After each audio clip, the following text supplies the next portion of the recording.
জমানো দই, জমজমাট খাবার, দারুণ হয়েছে রান্না। জমজমাট জামাই ষষ্ঠী, শুরু হবে আমার কান্না।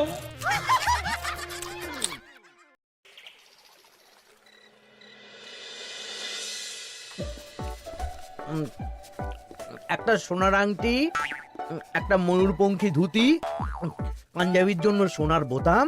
সেই বিকেল থেকে কি এত লেখাপড়া করছো বলো তো? চিঠি লিখছি, তা কাকে চিঠি লিখছো শুনি শুনি? আমার শাশুড়ি মাকে লিখছি গো গিন্নি। আমার মাকে হঠাৎ চিঠি লিখছো কেন? এক সপ্তাহ পরেই তো জামাই ষষ্ঠী, তাই মন্ত্রীমশাই সব আবদারগুলো একে একে লিখে ফেলেছেন। তুমি আমার মায়ের কাছে আবার কি আবদার করছো বলো তো? বেশি কিছু না, ওই আমাকে চিঠি পাঠিয়ে নিমন্ত্রণ করতে হবে, তারপর সাদা ঘোড়ায় করে নিয়ে যেতে হবে আমাকে, 3 দিন আদর যত্ন করে খাওয়াতে হবে, সোনার আংটি, ময়ূরপঙ্খী ধুতি, সোনার বোতাম, গলার হার, এই সব উপহার দিতে হবে। তুমি কি পাগল হয়ে গেছো? আমার মায়ের কাছে এত কিছু হ্যাংলার মতন চাইছো কেন? দেখো গিন্নি, আমি তো কৃষ্ণনগরের মন্ত্রী, আমার তো একটা আভিজাত্য আছে। আমাকে এরকম রাজকীয় ভাবে নিমন্ত্রণ না করলে আমি এবারে মানবো না। আমার মা এসব পারবেন না। আমি ওই শুধু আম লিচু কাঁঠাল খেয়ে জামাই ষষ্ঠী কাটাতে পারবো না। তাহলে তোমাকে যেতে হবে না, আমি একাই চলে যাব। এ কি, জামাই ছাড়া জামাই ষষ্ঠী? হ্যাঁ হ্যাঁ, আমি আগামীকাল সকালেই চলে যাব। এই পোড়া কপালের সংসারে যত কম থাকা যায় ততই ভালো।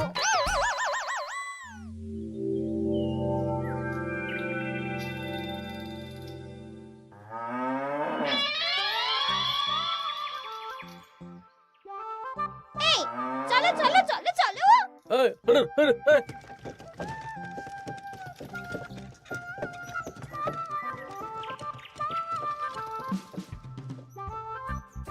এটা আমার সাথে কি হলো রে বটা ঘটা? লোভে পাপ আর পাপে চাপ হয়ে গেল।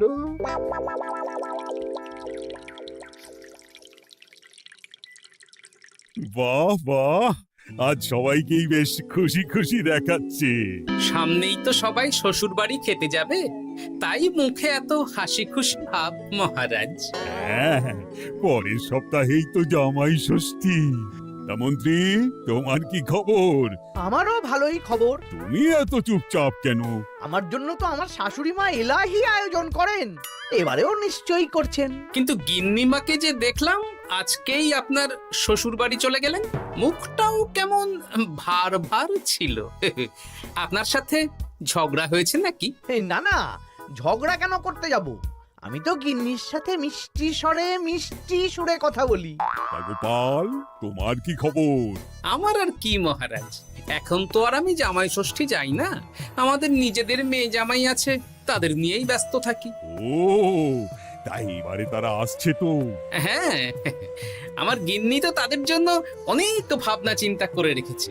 ওই আম কাঁঠাল লিচু তো আছেই, তার সাথে ওই ইলিশ মাছ, কাতলা মাছ, 5 রকমের সবজি, 2 রকমের ডাল, আরো কত কি।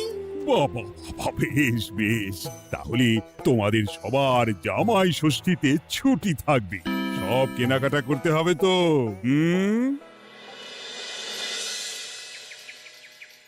মাথাটা খারাপ হয়ে যাচ্ছে রে, সবাই চব্যচস্য খাবে। মন্ত্রীমশাই, এই তো সুযোগ। কিসের সুযোগ? আমি বলতে চাইছিলাম যে এই সময় সব সভাসদেরাই তো জামাই ষষ্ঠীর নিমন্ত্রণ রক্ষা করতে শ্বশুর বাড়ি যাবে, আর সবাই কিছু না কিছু কিনে নিয়ে যাবে। হ্যাঁ, শাড়ি, গয়না, মিষ্টি। আর গোপাল তো ওর জামাইয়ের তদবির করতেই ব্যস্ত থাকবে। গোপালও কেনাকাটা করবে, তাই এই সুযোগটা হাতছাড়া করা যাবে না। হ্যাঁ, সবাই হাত খুলে খরচ করে কেনাকাটা করবে, আর আমি ওই কেনাকাটায় ভাগ বসাবো। একদম এইটাই বলতে চাইছিলাম। শোন, তোরা শুধু ভাবনা চিন্তা করে নে কিভাবে কুচির কাজটা করা হবে। আমি আগামীকাল রাজসভায় একটু বিশদে জেনে নেব যে কে কি কবে কিনছে। কেমন? বেশ, তাহলে তো কাজ আরো সোজা হয়ে গেল। আমরা সোজা কাজ করব, আপনি মজা নেবেন। একদম।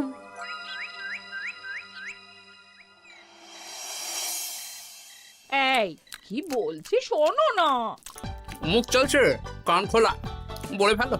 আমি আমাদের জামাইয়ের জন্য একটা আংটি আর মেয়ের জন্য একটা নাক ছাবি বায়না করে এসেছি। হ্যাঁ, মানে মানে তুমি আগামীকাল সন্ধ্যাবেলা দাম মিটিয়ে দিয়ে ওগুলো নিয়ে আসবে, কেমন? ওরে বাবারে কি হলো গো? ষাট ষাট কি হলো?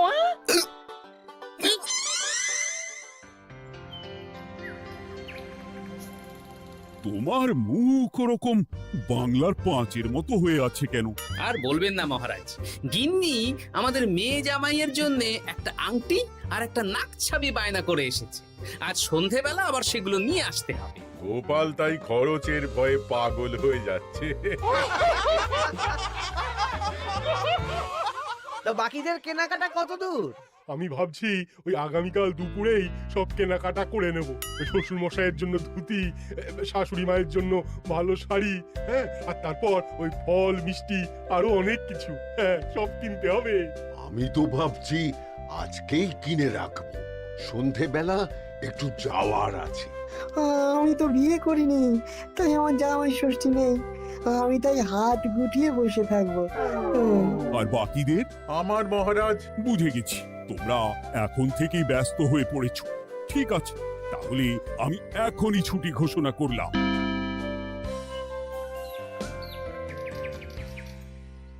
আরে আমার আজকের ভাগ্যটা এতটাই চওড়া যে রাজসভায় শুরুতেই ওই আলোচনা শুরু হয়ে গেল। মানে মানে গোপালের মুখ ভার ছিল, নিজেই কারণ বলে দিল যে আজকে সন্ধ্যাবেলা জামাই আর মেয়ের গয়না কিনতে যাবে। আচ্ছা, আর বাকিরা? বাকিদের ব্যাপারও জেনে নিয়েছি। আমি একটা তালিকা বানিয়ে রেখেছি। কিসের তালিকা? এই যে কে কখন কি উপহার কিনতে যাবে। আরে বাস, তোরা দিনে রাতে চুরি কর, বুঝলি, সারা রাজ্যে চুরি কর।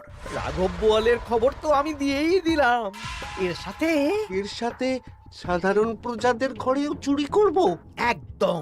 মন্ত্রীমশাই, এবারে হিসেবটা 50-50 হবে তো? মানে ওই আমরা যা চুরি করে আনবো তার অর্ধেক আপনার আর অর্ধেক আমাদের। কারণ এবারে তো আর গিন্নিমা নেই, তাই আপনার খরচ নেই। এই তোরা কার সাথে কার তুলনা করছিস? আমি এই রাজ্যের মন্ত্রী, তোদের কাজ দিচ্ছি, এটাই তোদের অনেক ভাগ্যের ব্যাপার। হ্যাঁ না হ্যাঁ, যা পাওয়া যাবে তার 80 ভাগ আমার আর 20 ভাগ তোদের। তোরা দুজনে ওই 10-10 করে নিস, যদি না পোষায় বলে দিস। আরে বাবারে, না না ঠিক আছে, আপনার শর্তেই রাজি। তোরা চুরি করবি মুখ ঢেকে বা মুখে কালো রং করে, আর গায়ে হাতে তেল মেখে নিবি, ভুলিস না। আচ্ছা মন্ত্রী মশাই, মনে থাকবে। বুঝলে রানী, আমি সব সভাসদদের আজকে থেকেই জামাই ষষ্ঠীর ছুটি দিয়ে দিয়েছি। ভালোই করেছেন, চলুন না আমরাও আগামীকাল বেরিয়ে পড়ি। হ্যাঁ, তাহলে তো ভালোই হয়। সারা দিন রাত এত কাজের চাপ, এত হিসেব নিকেশ, কয়েকদিন একটু ঘুরে এলে মাথাটা হালকা হবে। তাহলে মহারাজ, আমি এখনই সব গুছিয়ে রাখতে বলছি, কাল সকাল সকাল বেরিয়ে পড়বো। বেশ বেশ, তাই করো, সেটাই ভালো হবে।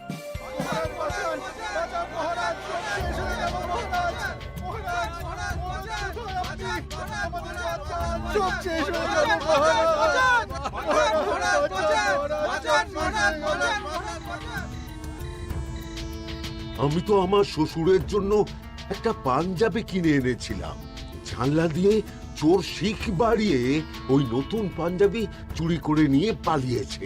আমিও একটু আগে ওই দুটো থলে নিয়ে কেনাকাটা করে ফিরছিলাম, তারপর দেখি দুদিক থেকে দুটো কালো মতন মুখের লোক এলো আর ছোঁ করে আমার হাত থেকে দুটো থলে নিয়ে পালালো। ছি ছি সেনাপতি, তুমি না আমাদের রাজ্যের সেনাপতি, আর তোমার হাত থেকে চুরি হয়ে গেল? দুটো চোরকে ধরতে পারলে না? অনেকক্ষণ ছুটে একটা চোরকে ধরে ফেলেছিলাম মহারাজ, কিন্তু ওর হাতে এত তেল মাখানো ছিল যে যেই হাতটা ধরি অমনি পিছলে পালিয়ে যায়। মহারাজ, আমার তো বাড়ি থেকে দুটো পাতা কাঁঠাল নিয়ে পালিয়েছে, সাথে একটা রূপোর বাটি। ভেবেছিলাম এই বছর জামাইকে রূপোর বাটিতে পায়েস খাওয়াবো, কিন্তু সর্বনাশ হয়ে গেল। বলো কি? আমি তো ভাবছিলাম কালকেই নিজের শ্বশুর বাড়ি চলে যাব, কিন্তু এই পরিস্থিতিতে কি করে আর যাব বলো তো? শোনো সেনাপতি, সবাইকে বলে দেবে আগামীকাল রাজসভায় আসতে, আর রাজ্যে সুরক্ষার ব্যবস্থাও বাড়িয়ে দাও। আচ্ছা মহারাজ। বলি দামটা আর একটু কমাও না। না না না, এর চেয়ে কমে দিতে পারবো না। তুমি যা বলছো তাতে শুধু আংটি হবে, কিন্তু নাক ছাবি হবে না। আরে বাবা, আমার এখন হাত টান অবস্থা, তুমি বোঝার চেষ্টা করো। এক কাজ করো, আমাকে আমাকে তুমি ধারে দিয়ে দাও। আমার কাছে গয়না কেনার একটাই মূল মন্ত্র, আজ নগদ কাল ধার। হয় নগদ দাও, নইলে খালি হাতে যেতে হবে। বেশ, আমি তাহলে কালকেই আসবো, ধারে নিয়ে যাব। হ্যাঁ বাবা রে বাবা, কি শেয়ানা বুদ্ধি! উহ,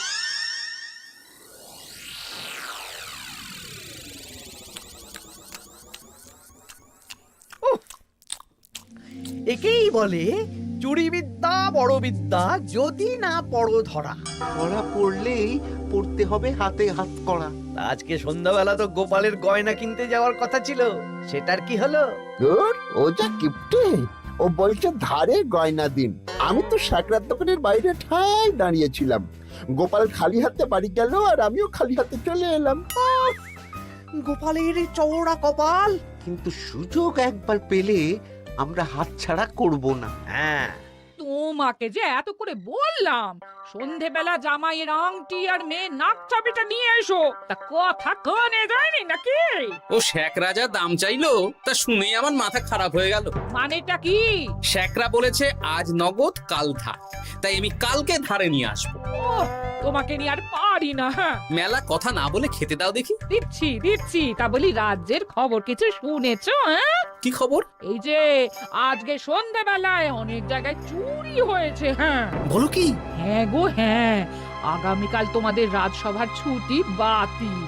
রাজবাড়ি থেকে লোক এসেছিল, জানিয়ে গেছে। ব্যাপারটা কি? বলছি হাত পা ধুয়ে নাও, খেতে বসো। বলছি দাঁড়াও।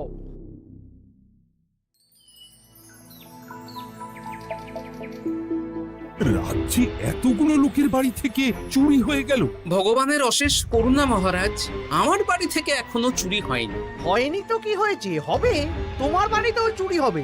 বাবা, মন্ত্রীমশাই, আপনি কি আগে থেকেই জানেন নাকি যে আমার বাড়িতেও চুরি হবে? তা চোর কি আপনার মাস্তুতো ভাই নাকি? কি মন্ত্রী, তুমি কি চোরকে চেনো? সত্যি মন্ত্রীমশাই, আপনি চেনেন? চেনেন? না মানে এই চিনি না আসলে, ইয়ে করলাম, মানে আন্দাজ করলাম। কোন যুক্তিতে আন্দাজ করলেন মন্ত্রীমশাই? না আসলে যারা যারা এই বছর জামাই ষষ্ঠীতে যাচ্ছে বা জামাই আদরের আয়োজন করেছে, চোর বেছে বেছে তাদেরই চুরি করছে তো, তাই আর কি। ও, বুঝেছি। এটার সাথে মন্ত্রীমশাইয়ের একটা যোগ থাকলেও থাকতে পারে। আচ্ছা, যে জন্য তোমাদের ডাকা, তোমাদের যে দীর্ঘকালীন জামাই ষষ্ঠী উপলক্ষে ছুটি দিয়েছিলাম, সেটা বাতিল করে শুধুমাত্র জামাই ষষ্ঠীর আগের দিন থেকে জামাই ষষ্ঠীর পরের দিন পর্যন্ত ছুটি থাকবে। আচ্ছা মহারাজ। আর সবাই একটু সাবধানে থেকো, দিনকাল খুব খারাপ। মন্ত্রীমশাই অত জোর দিয়ে কেন বললেন কথাটা? ব্যাপারটা ভেবে চিনতে দেখতে হবে।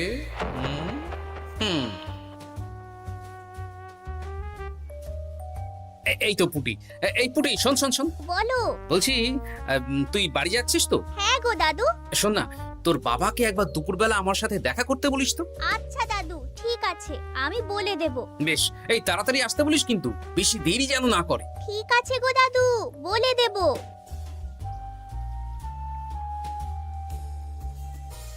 এবারে বিজ্ঞানীর বাড়ি একবার যেতে হবে।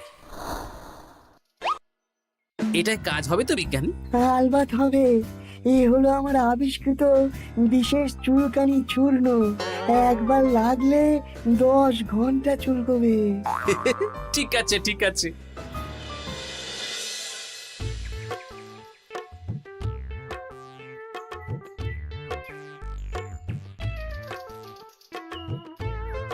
ও গোপাল দাদা, তুমি আমাকে ডেকেছো?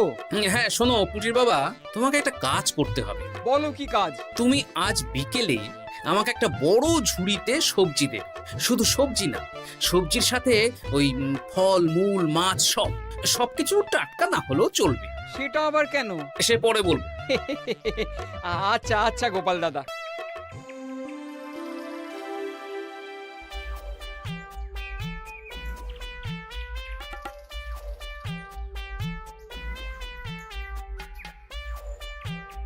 বাবা, পুটির বাবা এত শাক সবজি ফল নিয়ে বাড়ি যাচ্ছ নাকি?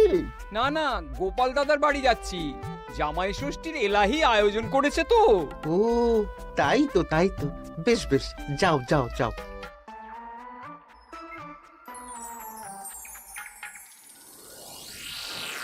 বলিস কি রে? হ্যাঁ, নিজের চোখে আমরা দেখে এলাম। যে পরিমাণ শাক সবজি ফল আছে সেই সব দিয়ে আপনার ওই 1 সপ্তাহ চলে যাবে। তাহলে এই সুযোগ হাতছাড়া করা যাবে না। আজকে ওঁত পেতে থাকবি, কোন রকম সুযোগ পেলেই নিয়ে আসবি। আচ্ছা মন্ত্রী মশাই। এই এসব তুমি কি মেশাচ্ছ ঝুড়িতে? হ্যাঁ, চুপ, এটা চোরের দাওয়াই। এখন এই ঝুড়ি এখানেই থাকবে। যদি মন্ত্রীর কথা মতন চোর বাবাজি নিলেই ফাঁসবে। যাও যাও, আমার জন্য একটু মুড়ি বাদাম নিয়ে এসো, যাও।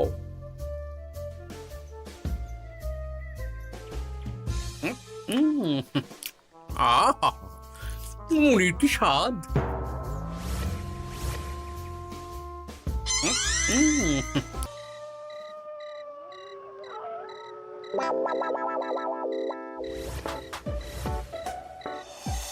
এই কটা সবজি ফলগুলো আমাদের জন্য অপেক্ষা করছে, দেখ দেখ।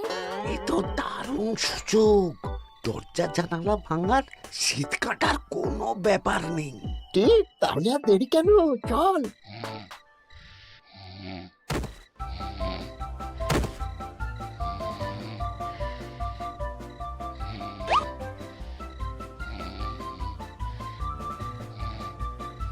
ওরে বাবা রে, কি চুল করছে রে? ওরে বাবারে, আমারও হাত চুল করছে। ওরে বাবা রে, চুল করছে তো। ওরে বাবারে। এই কে রে? এই সেরেছে, গোপাল চলে এসেছে। আর পালানোর পথ নেই। এবার আমরা কোথায় যাব? কোথাও যেতে পারবি না, সারা রাত এই উঠোনেই গোল গোল করে ঘুরতে থাক।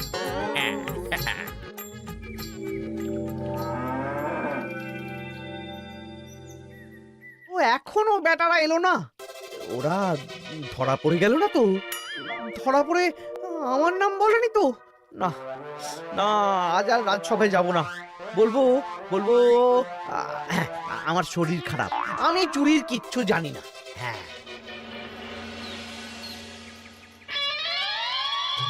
শুধু মন্ত্রী আসেনি। মন্ত্রীমশাই ভয়ে আসেননি মহারাজ। মানে মন্ত্রীমশাইয়ের 2 বিষাক্ত হাত ধরা পড়ে গেছে। এরা দুজনে মন্ত্রীমশাইয়ের নির্দেশে সবার বাড়ি বাড়ি চুরি করেছে, ছিনতাই করেছে। তাহলে আর দেরি কেন, চলুন মন্ত্রীকে ধরে আনি। এ না হয় ধরবেন, কিন্তু উনি যদি অস্বীকার করেন, কারণ চুরির সময় উনি তো উপস্থিত ছিলেন না, যদি বটা ঘটার কথা অস্বীকার করেন। সে ভাবনাও আমার ভাবা আছে। শোন বটা ঘটা, এই তো ভালো বুদ্ধি, চলো সবাই।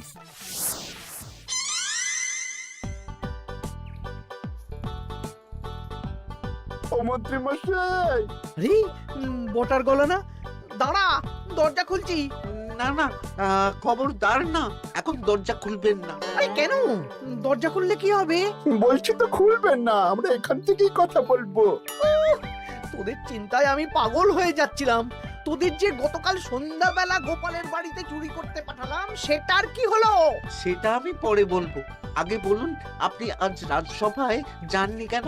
আরে ভয়ে ভয়ে, আমি ভাবলাম তোরা ধরা পড়ে গেছিস। এবার আপনি দরজা খুললেই দেখতে পাবেন আমরা কি এনেছি। একবার বলে দরজা খুলুন, একবার বলে খুলবেন না। কি হচ্ছেটা কি বটা? এ কি? মন্ত্রী, তাহলে তুমি সেই চোরের মাথা। মানে মাস্তুতো ভাই, আমার চালে সব নিজের মুখেই স্বীকার করে নিলেন, আর কিছু না বললেও হবে। না না না না না না,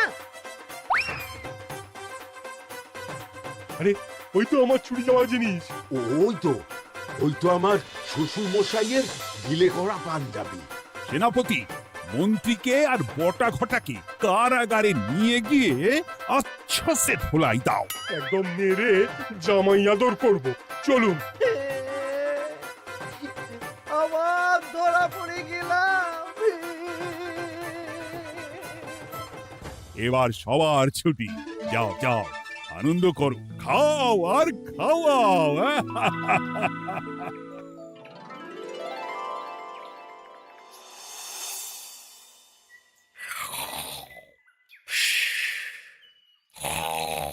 কি গো, বলি বেলা তো অনেক হলো, উঠবে তো নাকি? কাল সারা রাত যে ধকল গেছে, তাই একটু বেশি ঘুমিয়ে পড়েছিলাম। বলি ধকল আবার কি? দিব্যি তো ঘুমাচ্ছিলে। সেটা তুমি বুঝলে তো হয়েই যেত গিন্নি। আসলে সামনেই তো জামাই ষষ্ঠী, তার উপর তুমি যা আয়োজন করেছো, সেটার ধকলেই স্বপ্ন দেখছিলাম আর কি।